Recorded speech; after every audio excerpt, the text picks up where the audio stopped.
was supposed to be a quiet night. After weeks of intense work, I finally had a moment to myself. All I wanted was to get home, hug my daughters and my husband, and feel the warmth of my family again. The snow-covered road didn't matter, nor did the fact that driving at night still made me uneasy. I had only gotten my license a few months ago, and driving through those remote streets felt like a small price to pay to be with them. The headlights were my only company on that deserted road. The snow fell in thick flakes, obscuring my vision and turning the world around me into a silent white landscape. Every turn felt more isolated, and the radio, which I had left low to avoid distractions, barely muffled the sound of the biting wind. The solitude wasn't the problem. It was the feeling of being watched. At first, I thought it was just my imagination. Trauma has a cruel way of distorting reality. Since childhood, I had lived with a past that never fully let go. Abuse, secrets, and memories clung to me like shadows. I had learned to live with it, to control the fear that arose out of nowhere. But that night, as I drove through the snow, I felt something different. It wasn't just a memory of the past. It was the present.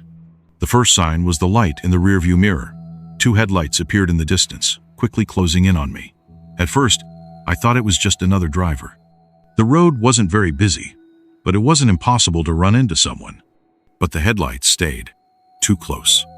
I slowed down, thinking maybe the car wanted to pass me, but it stayed right on my tail. My heart began to race, and my mind was already running through 1,000 possibilities. Was it someone lost? Or something worse? I tried to calm myself, repeating that it was just paranoia. But as I entered a narrower curve, I noticed the other car slowed down too, matching my movements. That's when a cold certainty hit me. I was being followed. My hands were sweating despite the cold, and I gripped the steering wheel so tightly my fingers began to ache. What should I do? There were no gas stations, shops, or even houses for miles. The snow around me was like a frozen desert. In a desperate attempt to lose them, I turned onto the first side road I saw, an even more isolated route, but one I knew would eventually lead to a main highway. To my frustration, the car turned as well, following me like a predator stalking its prey. And then it happened. My car skidded on a patch of ice. I tried to regain control, but the front wheels lost traction, and my vehicle slid until it came to a stop in a snowbank at the side of the road.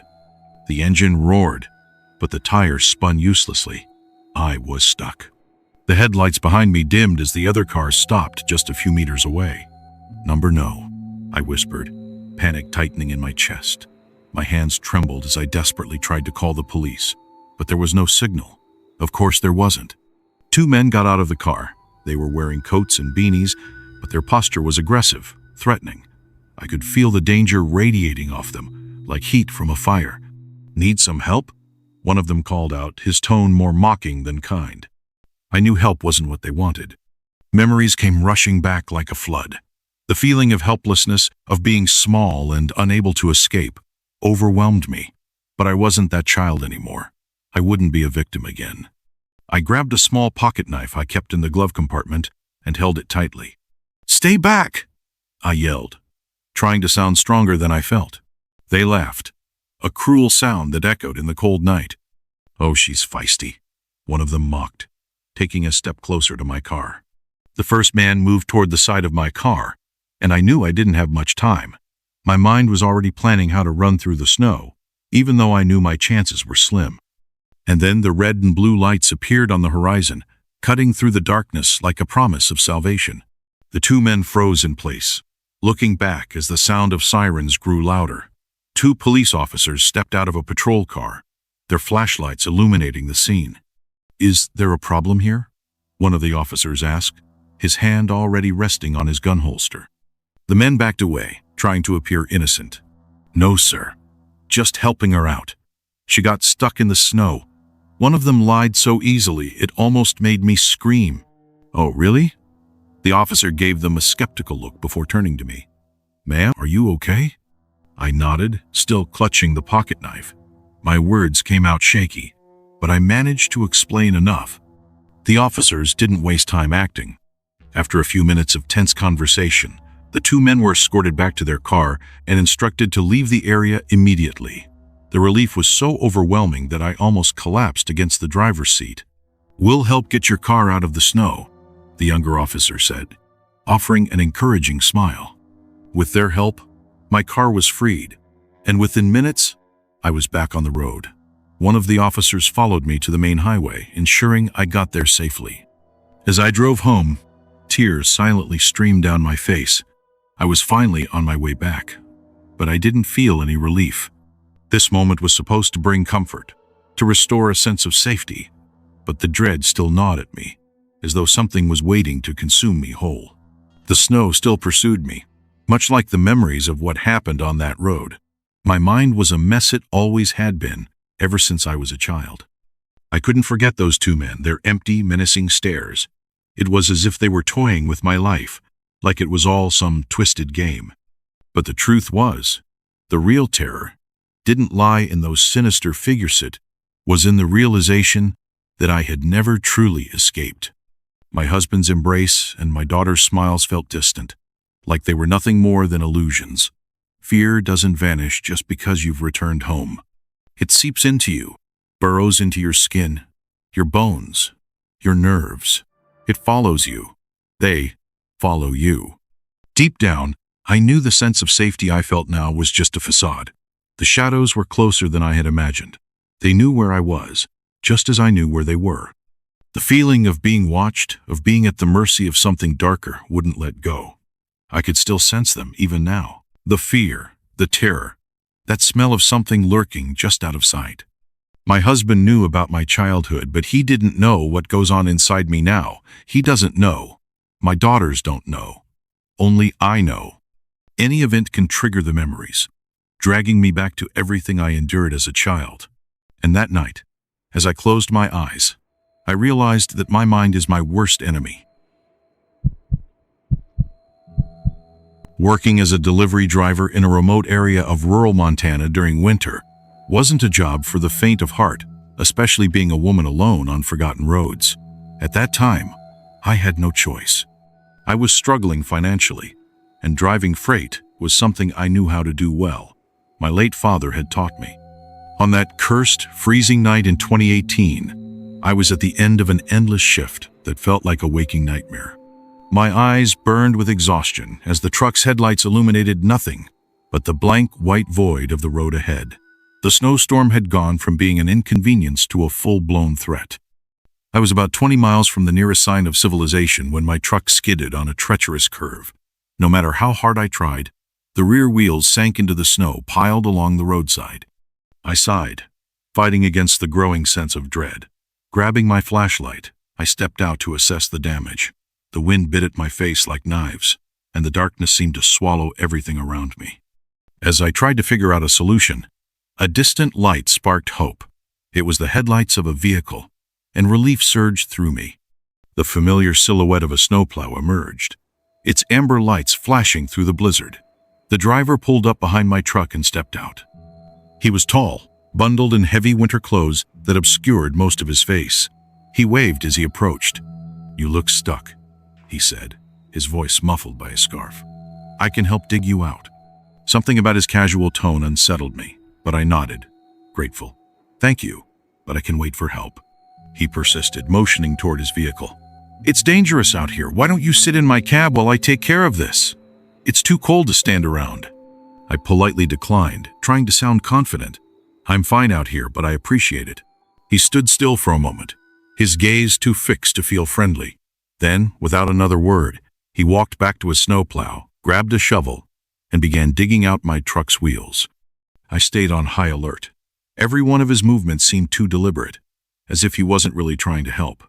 My instincts screamed at me to stay on guard. "This road doesn't see much traffic at night," he said casually, without looking at me. "You're lucky I came by." "Yeah, very lucky," I muttered, gripping the flashlight tightly. He stopped digging and looked up. "You're going to need more than a shovel to get out of here. I think we can call a tow truck for my cab." "I'd rather wait," I replied firmly, though my tone betrayed my rising tension. His smile disappeared, replaced by a dark expression. "You're being difficult," he said, his voice lower, almost a whisper. Before I could react, I felt his hand clamp around my arm with a vice-like grip. "Come on, get in the snowplow," he growled. I screamed, fighting with every ounce of strength as he tried to drag me. I broke free, stumbling back toward my truck. My fingers found the shovel he'd left behind, and I held it like a weapon. "Stay away from me." He took a step back, his face twisting into an expression of irritation and something far more sinister. "Good luck out here," he snarled, before turning back toward the snowplow. But he didn't leave. Instead, he maneuvered the plow to push a wall of snow against my truck, trapping me in. My heart pounded like a drum as I scrambled back into the cab and locked the doors. Outside, he turned off the snowplow's engine and stepped out again, walking toward my truck. Each step he took in the snow sent waves of terror crashing over me.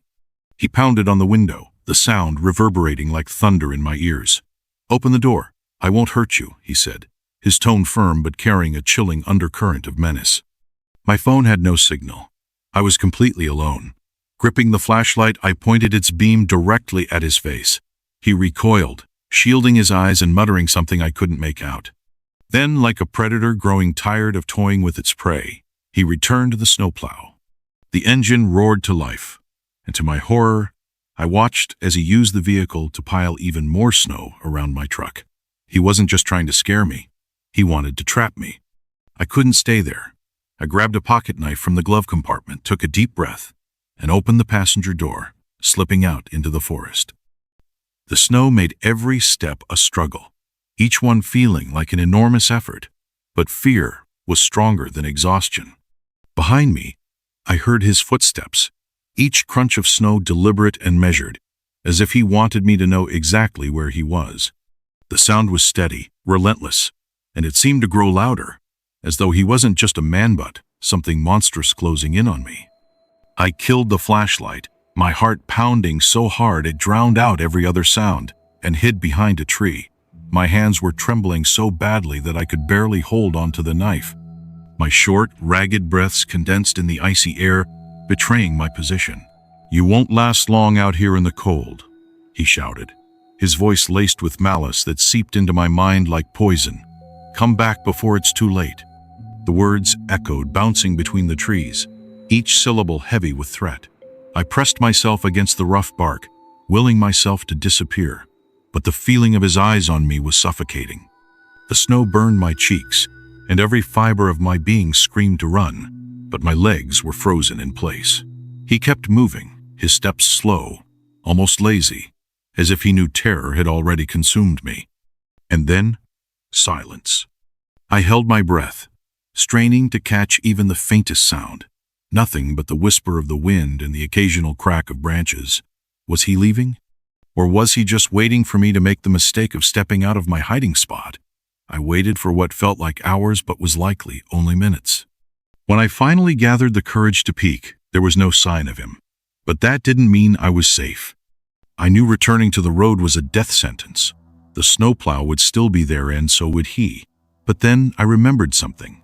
Months ago, I delivered a package to an old cabin hidden in this forest. The owner, a reclusive elderly man, had seemed kind. In that moment, he was my only hope. I trudged through the deep snow, every step a monumental effort. The cold cut through me like knives, freezing my muscles and stiffening my joints. The darkness between the trees was absolute, and every shadow seemed alive, as if invisible entities were stalking me. My feet slipped on snow-covered roots, and the wind hissed in my ears, carrying sounds that could have been the forest or something else. My legs began to give out, my lungs burning with the exertion. Then I saw it, a faint flicker of light in the distance. The cabin. The sight of it gave me just enough energy to push forward, running despite the snow dragging at my feet. When I reached the door, I nearly collapsed. I banged on it with what strength I had left, my voice rising in a desperate scream. "Please help me! Someone's after me!" The door creaked open, and the man appeared. His eyes were wide, a mix of surprise and fear. "Get in quickly!" He pulled me inside and slammed the door shut. My words tumbled out in frantic bursts as I explained what had happened. With every sentence, his expression grew darker. He didn't ask questions. Instead, he grabbed the phone and called the police immediately. "It'll take a while for them to get here in this snow," he said, handing me a thick blanket and a steaming mug of tea. My hands shook so much I almost spilled the drink, but the warmth was a small comfort in the wave of terror still gripping me. Time seemed to stand still. The man added more wood to the fireplace, but the feeling of being watched never left me. Every time I glanced at the window, all I saw was darkness and snow, yet I couldn't shake the sense that he was still out there, hiding among the trees, waiting. Finally, the flashing lights of police cars cut through the night. I ran outside to meet them, tears freezing on my cheeks. I told them everything again, trying to sound coherent, but my body was trembling too much to mask my fear. The officers listened intently before escorting me back to my truck. It was exactly where I had left it, buried under a wall of snow. There was no sign of the man or the snowplow, but the tracks of his tires and footprints around the truck were undeniable. "We'll escort you back to town," one of the officers said. The wave of relief was so overwhelming I almost broke down, but the tension didn't leave entirely. Even with police cars flanking me, I kept checking the rearview mirrors, expecting him to appear on the road. When I finally reached the safety of the town, the officers assured me they would investigate, but their looks said what they didn't want to admit. Finding that man would be like chasing a ghost. I never drove that road again without being armed. His stare, the way his friendly mask slipped to reveal something cold and merciless, still haunts my nights. Some people offer help, but hide dark intentions. I learned the hard way that the greatest danger often comes from those who seem eager to save you.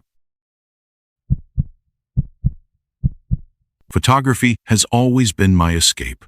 As a child, my first camera opened my eyes to the world's details. But it wasn't until adulthood that I realized just how much I needed those moments of solitude. That's what led me to rent an isolated cabin on the outskirts of Eldridge, Maine.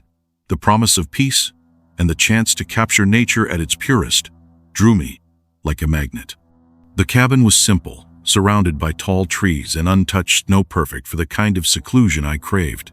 There was no Wi-Fi, no cell signal, and no nearby neighbors. The closest was an elderly couple living 100 meters away.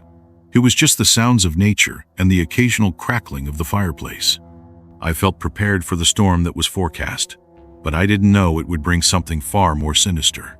On the first night, I settled in with a cup of coffee, reviewing the photos I had taken. The fire cast dancing shadows across the wooden walls, and the howling wind outside created an almost hypnotic melody. That's when I heard a clear, distinct sound. Footsteps in the snow. My body froze, every nerve on edge. I tried to rationalize maybe it was an animal, or the ice shifting under the wind. But the sound came again, closer this time. I set down my coffee and grabbed my flashlight, moving slowly to the window. The flickering light revealed only the endless white of the snow with no signs of movement. Yet the footsteps stopped. I tried to convince myself it was just paranoia, but the feeling of being watched consumed me. I locked the door and forced myself to return to the couch, but my heart wouldn't slow down. Later, as I lay in bed, I heard something new, the heavy creak of wood on the roof. It sounded like someone or something walking up there. Breathing heavily, I grabbed the flashlight and a kitchen knife. Every sound echoed in my mind like an alarm. "Who's there?" I shouted at the ceiling, but only the wind answered. Minutes later, the sound stopped, leaving an oppressive silence in its wake. The next morning, I found footprints in the snow, large and unmistakably human. They started at the edge of the forest, circled the cabin, and ended at the side where I saw marks on the roof. My stomach churned. Whoever it was had climbed up there to watch or worse. I tried to focus on photography, but every shadow among the trees seemed to hide a figure. Every noise made me turn my head. I was no longer alone. That night, as the storm battered the windows, I heard the footsteps again. This time, they came straight to the door. My heart raced as the wood reverberated with insistent knocking. "Open up!" a male voice shouted, laden with desperation. "My truck broke down. Please help me." Every fiber of my being told me not to open the door, but guilt gnawed at me. The wind howled like a ghostly lament, and the thought of someone freezing out there was unbearable. I grabbed the knife again and unlocked the door, opening it just a crack. There he was, a tall man wearing a thick coat and a snow-soaked beanie. His face was pale, with deep shadows under his eyes and a forced smile. Despite ignoring my father's advice, my kind heart won over. My hands trembled as I unlocked the door. The moment I opened it, he stepped inside, without waiting for an invitation, a tall and imposing figure who seemed to swallow the small cabin whole. "Thank you," he murmured, with a smile that never reached his eyes. "I just need to warm up a bit." He walked straight to the fireplace, crouching close to the flames as if he belonged there. The flickering light illuminated his face, revealing hungry eyes that scanned the room. It wasn't curiosity, it was calculation.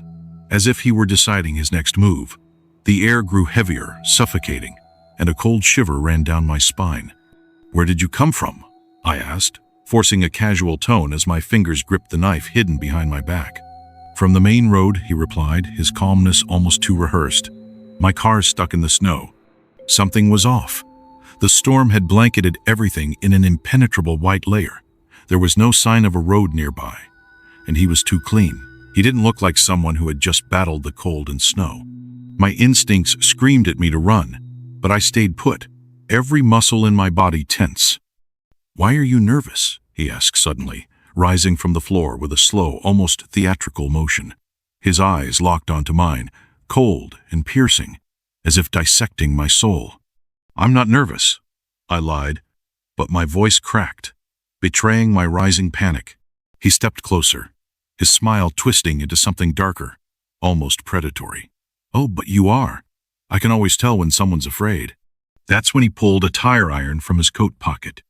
The object gleamed in the firelight as he spun it between his fingers, like it was a harmless toy. My heart raced. "Well, look at that," he said, his voice dripping with irony. "You really should be more careful about who you let in." He stepped forward, and I took 2 steps back, my body pressing against the kitchen table. The knife trembled in my hand. "Stay away from me." My voice echoed through the cabin, but he just laughed a deep, chilling sound that seemed to reverberate inside me. "You think that's going to stop me?" he sneered, gesturing toward the knife. He lunged with a swift motion, and time seemed to slow. The tire iron swung inches from my face as I dodged, falling to the ground. Adrenaline surged through me. I struck out with the knife, but he dodged effortlessly, and before I could react, he shoved me against the wall. The force knocked the air out of my lungs. I felt the rough wood scrape my back as pain radiated through my body. "Are you going to make this easy, or are we doing it the hard way?" he growled, his voice dripping with menace. The tire iron raised in the air looked like a guillotine poised to strike. With what little strength I had left, I threw myself toward the fireplace. My hands found the iron poker still hot. I swung it with everything I had, hitting him in the arm. The acrid smell of burnt flesh filled the air as he let out a guttural scream, dropping the tire iron. I didn't wait to see his reaction. I ran to the bedroom, my legs feeling like lead. I slammed the door shut and leaned against it, gasping for breath. Outside, his footsteps were erratic but relentless. "You think you can hide from me?" he shouted. His voice was full of fury now, each word a battering ram against my frayed nerves. "I can wait as long as it takes. You've got nowhere to go." My hands were shaking so badly, I could barely unlatch the narrow window.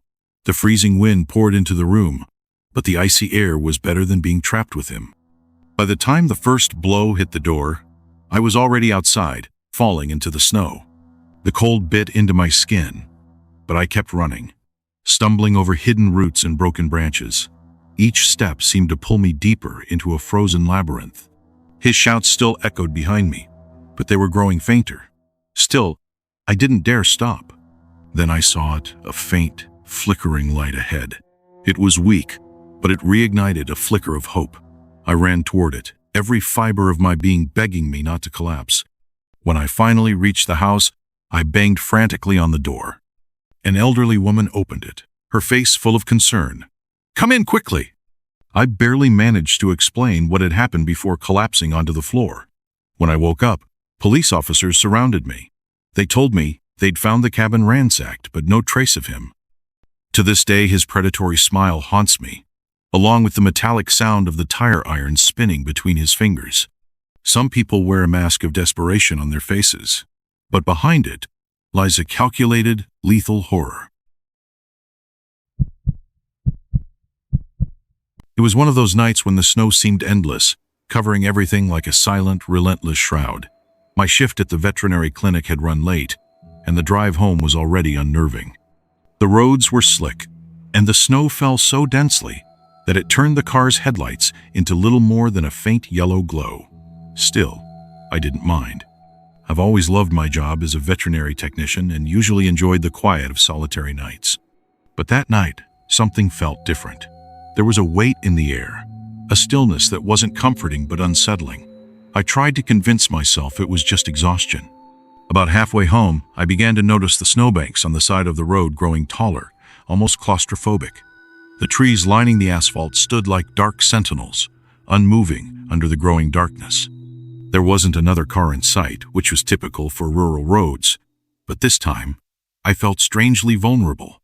That's when I heard it. At first, I thought my mind was playing tricks on me. A faint but unmistakable sound cut through the silence, the cry of a baby. Instinctively, I turned down the volume on the radio, straining to hear better. The sound came again, a low but clear wail, carried by the frigid wind. My heart started racing. I slowed the car, looking toward the dark forest on the right. The sound was coming from there. It was impossible. What would a baby be doing out there, in the middle of nowhere, during a snowstorm? I pulled over onto the shoulder, leaving the engine running. My breath formed clouds against the windshield as I hesitated. Every instinct in me screamed to stay in the car and keep driving, but another part of me, perhaps the professional or simply the human in me, couldn't ignore it. If there really was a baby out there, it wouldn't survive for long. I grabbed my phone to use as a flashlight and stepped out of the car. The cold hit me like a slap, the kind of cold that didn't just hurt but seemed to seep through every layer of clothing and settle into your bones. The snow crunched under my boots as I made my way toward the tree line. The weak light from my phone illuminated the falling snow, like tiny ghosts dancing in the air. Hello? Is someone there? My voice felt small against the vastness. The crying continued, coming from deeper into the forest. My body froze with fear and uncertainty. I glanced back at my car. The safety of its warm interior felt like a distant world, but I was already here. I couldn't just leave. As I moved forward, the trees seemed to close in around me, becoming oppressive. The sound of the crying grew louder, taking on a tone of urgency. I swept the ground with my phone's light, expecting to find a stroller or a desperate figure. Instead, I came across something that made my stomach churn. In the middle of a small patch of disturbed snow lay a baby's blanket. It was partially buried under fresh ice. My hands trembled as I knelt to pick it up, brushing away the snow. The fabric was damp and worn, as if it had been used for years. My heart pounded. Where was the baby? A snapping twig behind me made my flashlight whip around. Nothing but trees and darkness. Is someone there? My voice was louder this time, but shaky. The crying stopped. Everything around me plunged into a crushing silence, as if the world itself had held its breath. Suddenly, the wind picked up, shaking the branches. For a fleeting moment, I swear I saw something move between the trees.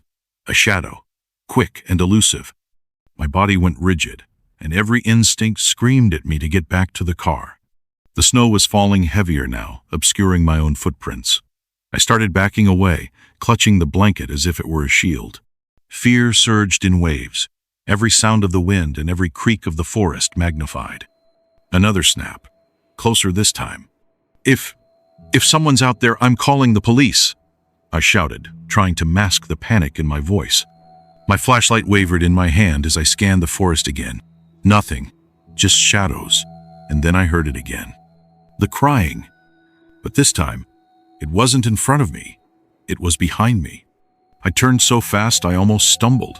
The light swung wildly, and the sound stopped again, replaced by that unbearable, suffocating silence. That's when I saw them. Footprints in the snow, human footprints leading back into the forest. Terror enveloped me like an icy cloak. This wasn't normal. Something was wrong, deeply wrong. I ran back to the car, my heart pounding and my breaths coming in ragged gasps. Just as I reached it, a shadow crossed the road at the edge of the headlights. It was quick, almost imperceptible, but I knew it was there. Inside the car, I locked the doors and started the engine with shaking hands. As I drove home, the blanket still lying on the seat beside me, a chill ran down my spine. Whatever was in that forest wasn't human. The next morning, I took the blanket to the local sheriff.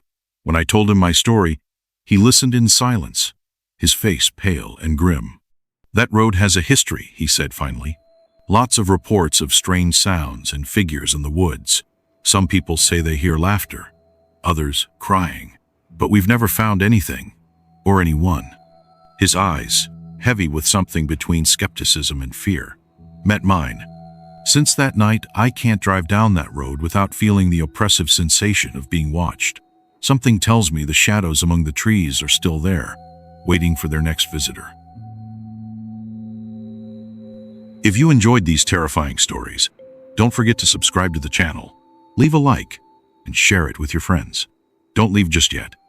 Let me know in the comments which story scared you the most. Click on the video showing up on the screen and keep getting scared with us. The next fright is already waiting for you. Thank you so much for being here, and see you next time, where fear never sleeps.